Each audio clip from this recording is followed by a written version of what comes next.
Hey guys, it's Divyansh and welcome back to another episode. और आज के इस एपिसोड में हम लोग बात करेंगे जो चैंपियंस लीग और यूरोपा लीग के जो ड्रॉ है ना, उनके बारे में हम कुछ बात करेंगे भाई। यार मतलब बड़ी बड़ी टीम्स थे भाई, बड़े मैचेस हुए हैं, इजी मैचेस भी हुए हैं, और सबसे साली दुख की बात भैंचोद यही है कि बड़े मैचेस में हम यहाँ पर फंस गए हैं। डेफिनेटली सबसे पहले अगर हम बात करें चैंपियंस लीग की, तो चैंपियंस लीग क्वार्टर फाइनल की अगर हम बात करते हैं, यहाँ पे 4 मैचेस बने हैं। पहला मैच है चेल्सी वर्सेस रियल मैड्रिड। क्यों भाई क्यों? बात करेंगे अभी पूरे अच्छे एलैबोरेटेड तरीके से बात करेंगे। बात करेंगे दूसरे मैच की, तो वो यहाँ पर बना है Manchester city versus Atletico Madrid, गई एथलेटिको। और तीसरा मैच है यहाँ पर बायर्न वर्सेस विलारियल, और चौथा मैच है यहाँ पर बेंफिका वर्सेस लिवरपूल।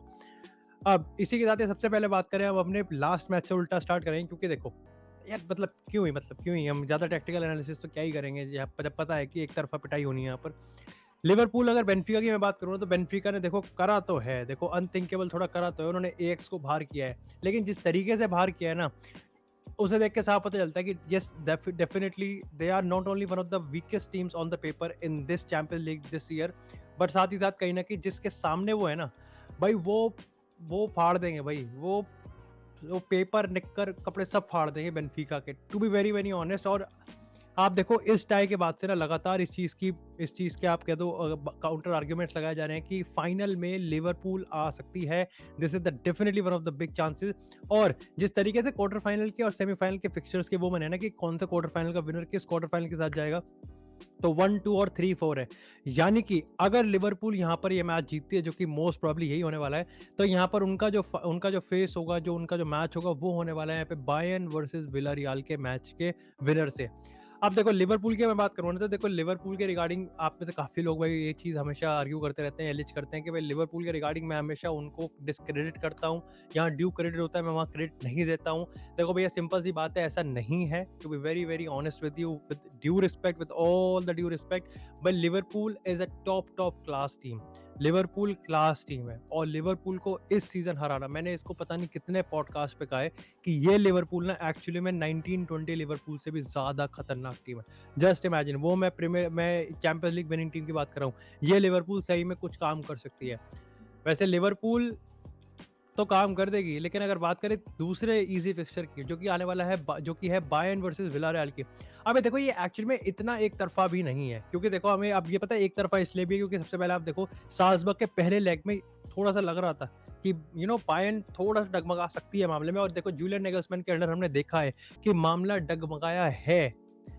डगमगाया है। और पहले लेग में था, लेकिन दूसरे लेग में जिस तरीके से भाई एक तरफा कुटाई हुई है, वो तो कुटाई भी नहीं, that's an embarrassment, that's a shame कि साल्जबर्ग को भाई 7-0 से मतलब लिटरली सूद दिया है। आई थिंक 7-1 से सूता है, अब एग्जैक्ट स्कोर लाइन याद नहीं है, बट विलारियल के साथ यार मामला थोड़ा उल्टा है। सबसे पहली चीज तो विलारियल ने यूवेंटस को 3-0 यानी कि 4-1 के एग्रीगेट के स्कोर लाइन से बाहर किया है। दूसरी चीज, विलारियल का जो मैनेजर है ना यार, Unai Emery is a class manager when it comes to cup competition. वो कर सकता है, वो अनथिंकेबल कर देगा, बट क्या वो बायर्न को हरा सकता है इस अनथिंकेबल के चक्कर में? ये कहीं ना कहीं मामला थोड़ा गड़बड़ है। अब हुआ है, ऐसा नहीं है कि पहली बार मिल रहे हैं, उनई एमरी की टीम भिड़ चुकी है ऑलरेडी बायर्न से सुपर कप में, तो वहां पर भी, लेकिन वहां पर इवेंचुअली यहाँ पर लास्ट मोमेंट तक लटकाया रखा, लेकिन फिर बायर्न ने हरा ही दिया।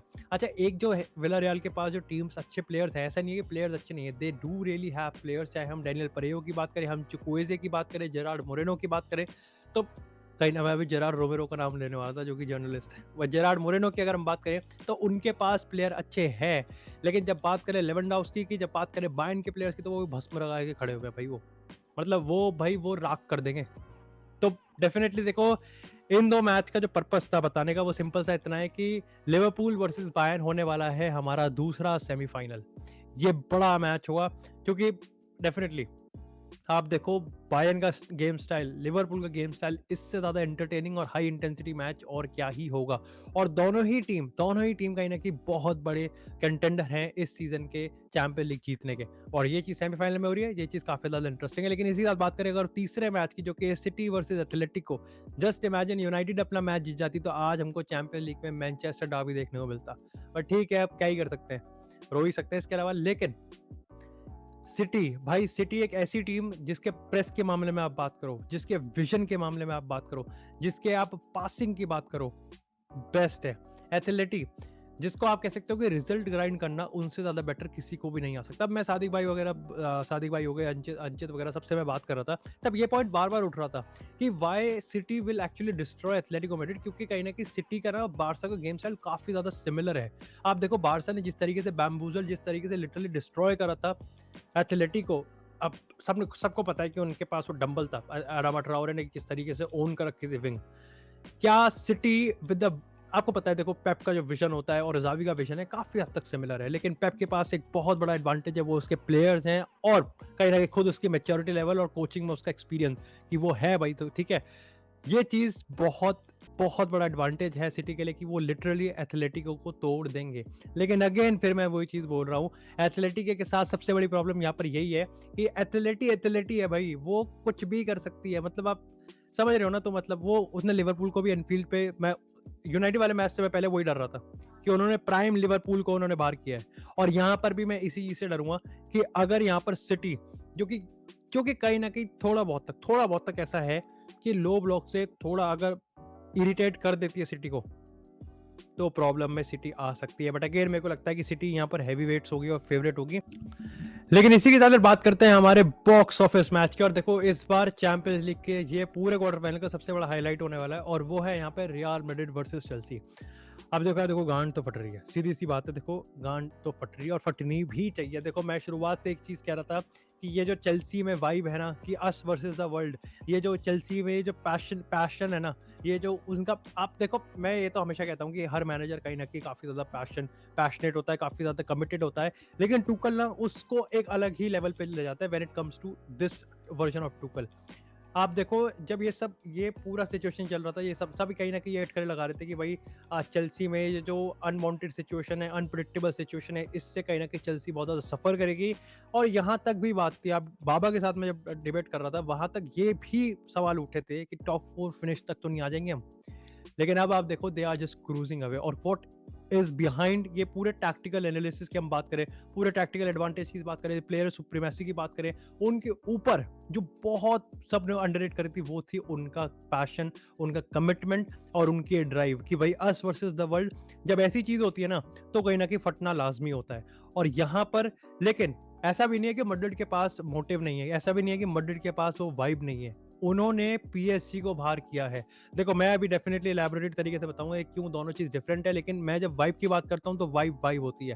पीएसजी को बाहर करना छोटी बात नहीं है। 45 मिनट के अंदर हमने पूरा गेम पलट दिया था, और उसमें इंपॉर्टेंट चीज ये है कि हमने अपने रिटर्न लेग यानी कि सैंटियागो बर्नाब्यू में पहले 45 मिनट में एक और गोल खा लिया था, जिसने फर्दर हमारा मेंटालिटी पूरा सिरे से तोड़ देना था। मतलब आप समझो कि इतनी हाइप की सैंटियागो बर्नाब्यू के क्राउड ये वो, और उसके बाद यहाँ पर पीएसजी ने गोल मार दिया, बट स्टिल हमने यहाँ पर कहीं ना कहीं उनको तोड़ा और कम बैक करा। लेकिन इसके रिगार्डिंग बहुत इजी काउंटर ये है कि पोचेटिनो में और टुकल में बहुत बड़ा फर्क है, बहुत बड़ा फर्क है। टुकल कभी भी अपनी टीम के सिस्टम को इतनी तेजी से कोलैप्स नहीं होने देगा, he won't let it happen. और सबको पता है कि पोचेटिनो का टैक्टिकल एरर बिल्कुल ही पीएसजी के सिस्टम को ले डूबा, और इस पीएसजी में और चेल्सी में जमीन आसमान का फर्क है जब हम बात करते हैं स्क्वाड बैलेंसिंग की। अब देखो यार ये चीज है, मैं बात कर रहा था कि क्या डिफेंसिव डिपार्टमेंट की हम बात करें तो वहां पर चेल्सी थोड़ी सी काफी स्ट्रांग है। अगर हम अटैकिंग डिपार्टमेंट की हम बात करें तो वहां पर भी कहीं ना कहीं मैं कहूंगा कि वहां पर रियल मैड्रिड का एक एज है। लेकिन मिडफील्ड की अगर हम बात करें तो ये एक ऐसी जगह है जहां पर कहीं ना कहीं आपको भी दो बार और मेरे को भी दो बार सोचना पड़ेगा कि यार एक्चुअली में साला स्ट्रांग कौन है, मतलब किस तरीके से स्ट्रांग है। क्योंकि जहां कोवाचिच और Kante they are absolutely balling, लेकिन वहीं ना कहीं आपको समझना पड़ेगा कि Kroos, Modric and Casemiro are best when it comes to the Champions League night, when it comes to experience, when it comes to visionary and when it comes to architect. लेकिन एक चीज मैं आपको बताऊं, मेरे लिए जो सबसे बड़ी फटने की बात है और मेरे लिए सबसे ज्यादा इंपॉर्टेंट है वो ये नहीं है कि हम कैसे खेलेंगे, वो तो है ही, लेकिन ऑन टॉप ऑफ दैट मेरे को लगता है कि द लाइन अप सिलेक्शन बहुत इंपॉर्टेंट होगा। क्योंकि जहां मैं ये चीज कह रहा हूं कि टुकल और पोचेटिनो में जमीन आसमान का फर्क है, वहां मेरे को ये भी चीज ऐड करनी पड़ेगी कि कार्लो एंसेलोटी जो चीज उसने पीएसजी के फर्स्ट लेग में गलती करी थी वो चीज ये यहाँ नहीं करेगा। अच्छा, इसके रिगार्डिंग काफी ज्यादा एक तरीके से कंफ्यूजन है कि भाई पहला लेग कहाँ खेला जाएगा, दूसरा लेग कहाँ खेला जाएगा। बहुत रिपोर्ट्स ये आई कि पहला लेग यहाँ पर स्टैमफोर्ड ब्रिज में खेला जाएगा, दूसरा लेग यहाँ पे सैंटियागो बर्नाब्यू में खेला जाएगा। उसके बाद ये रिपोर्ट्स आने लगी कि क्योंकि एथलेटी और मैड्रिड दोनों का ही सेम डे गेम है तो यहाँ पर नहीं हो सकता। तो अब कहीं ना कहीं पहला लेग यहाँ पे बर्नाब्यू में खेला जाएगा और दूसरा लेग यहाँ पे स्टैमफोर्ड ब्रिज में खेला जाएगा। अब इसके रिगार्डिंग लेटेस्ट न्यूज़ यार यहाँ पर ये है कि इस समय दोनों टीम्स ने पिटिशन कर रखी है, दोनों टीम्स ने अपने अपने केस रखे हैं। सबसे पहले रियल मैड्रिड की तरफ से दोनों चीज़ हैं, उन्होंने क्लियर कर दिया। एक तो पहला लेग बर्नाब्यू में नहीं होगा, दूसरा लेग होगा जो कि ओरिजिनल प्लान्स थे। और दूसरी पॉइंट कि क्लोज डोर तो देखो सीधी सी बात है, मैड्रिड में क्लोज डोर हम बिहाइंड द क्लोज डोर हम नहीं खेलेंगे। चेल्सी ने रखा है कि देखो भाई जब क्लोज डोर है तो दोनों ही गेम्स आप क्लोज डोर रखो। अब इसके रिगार्डिंग एक रिपोर्ट यहाँ पर ये आई है कि चैंपियंस यूएफा शायद से एथलेटिका और मैड्रिड का जो सेम डे वाला चक्कर है इसको 2 डिफरेंट डेट पर शिफ्ट कर सकती है। लेकिन to be very very honest ना, ये मैच बहुत बहुत ज़्यादा टाइट है, लिटरली बहुत ज़्यादा टाइट है। और सबसे जैसा मैंने आपको बताया कि एंसेलोटी का टीम सिलेक्शन की, और इसमें पता है मेरे को लगता है कि ये दोनों मैनेजर्स हैं इस कैपेबल कि एक दूसरे के एरर को टैप इन कर सकते हैं। आप देखो टूकल, देखो मैं सही बता रहा हूँ, टूकल से बढ़िया इन गेम टैक्टिशियन मेरे को और कोई भी नहीं लगता। चाहे सब्स्टिट्यूशंस की बात हो, चाहे वो इन गेम जो गेम पलट देता है ना, उसका मेरे को मतलब उसका कोई तोड़ नहीं है। लेकिन कार्लो एंसेलोटी में भी वो चीज़ है कि वो यहाँ पर दूसरे के एरर को टैप इन कर सकता है। उसने पोचेटिनो के एरर को टैप इन किया है ना, उन्होंने सिस्टम फॉल आउट करवाया। तो यहाँ पर मेरे को लगता है कि डेफिनेटली दोनों मैनेजर्स कहीं ना कहीं, बस इस मैच में ना ये चीज़ होने वाली है कि एक्चुअली में अगर मैनेजर्स की डगआउट की हम बात करें तो वहां पर पहले किसका मतलब पहले किसकी तरफ से गलती होगी और दूसरा मैनेजर उसको डेफिनेटली यहाँ पर टैप इन करेगा। लेकिन इसी के साथ यार अब बात करते हैं यहाँ पर, देखो यार इनके रिगार्डिंग तो डिस्कशन यहाँ पे चलते रहेंगे है ना, जैसे जैसे आने वाले टाइम में हम लोग और करीब आएंगे, एल क्लासिको के बाद और इनसाइट मिलेगी तो ये डिस्कशंस तो और डीप होते रहेंगे और कहीं ना कहीं इनसाइट्स हमारे सामने आते रहेंगे। सबसे इसी के साथ सबसे पहले बात करते हैं अब यूरोपा लीग फिक्सचर्स की। अगर फिक्सचर्स की बात करें तो पहला मैच यहाँ पे बना है एटलांटा वर्सेस लाइप्जिग का, दूसरा मैच यहाँ पर बना है बार्सिलोना वर्सेस फ्रैंकफर्ट का, तीसरा मैच है यहाँ पर West Ham versus Olympique Lyon और चौथा मैच यहाँ पे ब्रागा वर्सेस रेंजर्स का। अब देखो सादिक भाई से मेरी बात हो रही थी ना, to be very very honest मैंने नहीं देखा फ्रैंकफर्ट को खेलते हुए। हाँ, फ्रैंकफर्ट ने रियल बेटिस को हराया है, वो मैंने देखा था मैच। उसके बाद उससे पहले की बात करें तो मैंने फ्रैंकफर्ट को एक्सक्लूसिवली बिल्कुल भी नहीं देखा। आई थिंक बायर्न वाला मैच मैंने उनका देखा था। फ्रैंकफर्ट के रिगार्डिंग सबसे बड़ी चीज ये आती है कि they have actually a pressing team.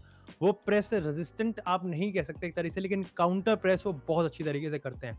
और बारसा तो आपको पता है कि बारसा की मिडफील्ड इस समय प्रेसिंग के मामले में एक्चुअली बॉलिंग तो एक तरीके से काफी ज्यादा ट्रिकी फिक्सचर है। मेरी माने तो मेरे को नहीं था इतना एक्सपेक्टेड कि फ्रैंकफर्ट इतना ट्रिकी होगा, बट येस जब मैं रिपोर्ट्स पढ़ रहा हूँ, जब मैं एनालिसिस पढ़ रहा हूँ, जब मैं कम्युनिटी डिस्कशन पढ़ रहा हूँ तो yes they are actually very very and very very you know कहते हैं ना कि एक्साइटेड कि भाई ये मैच बहुत अच्छा होगा, बहुत अच्छा मैच होगा। लेकिन अगेन मैं ये चीज कह दूं कि इन सारे ही फिक्सचर्स में with all due respect Barca are favourite, they have to be favourite and they are favourite. क्योंकि मेरे को लगता है कि इस बारसा के साथ ना ये चीज है कि आप जितना अच्छी टीम के साथ इनको खिलाओगे ना, ये अपना गेम उतना अच्छा लेवल अप कर देंगे। सिस्टम ही ऐसा है यार, सिस्टम ही उतना एलीट है। प्रेसिंग इनके फंडामेंटल्स की मैं बात करूं, अगर इंटेंसिटी की बात करूं टॉप नॉच है, प्रेसिंग की मैं बात करूं टॉप नॉच है, कॉम्पिटिटिवनेस की मैं बात करूं तो दे आर टॉप नॉच। और ऐसे मामले में जब टॉप नॉच की बात होती है ना, तो कहीं ना कहीं ये 3 फंडामेंटल ऐसे हैं कि सामने वाली टीम जितना होगी आप अपना गेम उतना ही यहाँ पर राइज करोगे। साथ ही अगर साइड बाय साइड की बात करो तो एटलांटा वर्सेस लाइप्जिग, अब लाइप्जिग यार बहुत बढ़िया टीम है।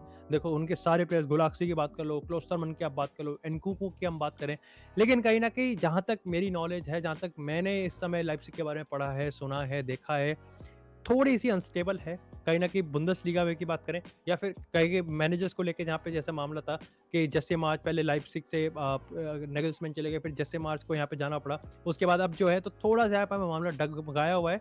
अगेन आप देखो एटलांटा की हम बात करें तो गैस्परिनी की तो भाई देखो कोई कोई तोड़ नहीं है। देखो एटलांटा खेलेगी, बढ़िया खेलेगी और एटलांटा गेम निकाल सकती है। अगेन आप तीसरा मैच की बात करें तो वो भी इंटरेस्टिंग है, वेस्ट हैम वर्सेस लियोन का। यार वेस्ट हैम का मिड ब्लॉक ना, I won't say they are totally attacking team तो नहीं है, लेकिन absolutely completely low block team भी वो नहीं है। मिड ब्लॉक टीम उनकी बहुत बढ़िया है। डेक्लन राइस का रोल एब्सोल्युटली अमेजिंग होता है और यहाँ पे यारमोलेंको जिन्होंने यहाँ पर भाई गेम ही पलट दिया बिल्कुल सर के बल, तो वो चीज़ आपको समझनी पड़ेगी। They are absolutely amazing, truly amazing. तो वेस्ट हैम मेरे को जाएगी। ब्रागा वर्सेस रेंजर्स, मैं रेंजर्स की तरफ ज़्यादा जाऊंगा क्योंकि हमारा यूनाइटेड का प्लेयर भाई वहाँ पर है अहमद दियालो, तो मैं रेंजर्स की तरफ थोड़ा सा बेंट करूंगा। बट अगेन जैसा मैंने कहा कि बार्सिलोना आर क्लियर फेवरेट्स, लेकिन यूरोपा लीग है interesting, there are interesting fixtures. So भाई ये था मेरा यहाँ पर एक थोड़ा सा आउटलुक, ये था मेरा यहाँ पे किस तरीके से यहाँ पे मैचेस हो सकते हैं, किस तरीके से यहाँ पे जो इनिशियल इमीडिएट रिएक्शन है मेरा, वो मैंने यहाँ पे डू मेक श्योर, अगर आपने अभी तक चैनल को सब्सक्राइब नहीं किया है तो सब्सक्राइब करें, और अभी तक इस एपिसोड को लाइक नहीं किया तो लाइक करें। आपको इसी तरह फुटबॉल से एक्सक्लूसिव कंटेंट चैनल पे मिलता रहेंगे। तब तक के लिए stay tuned, stay safe, and I will see you in the next episode.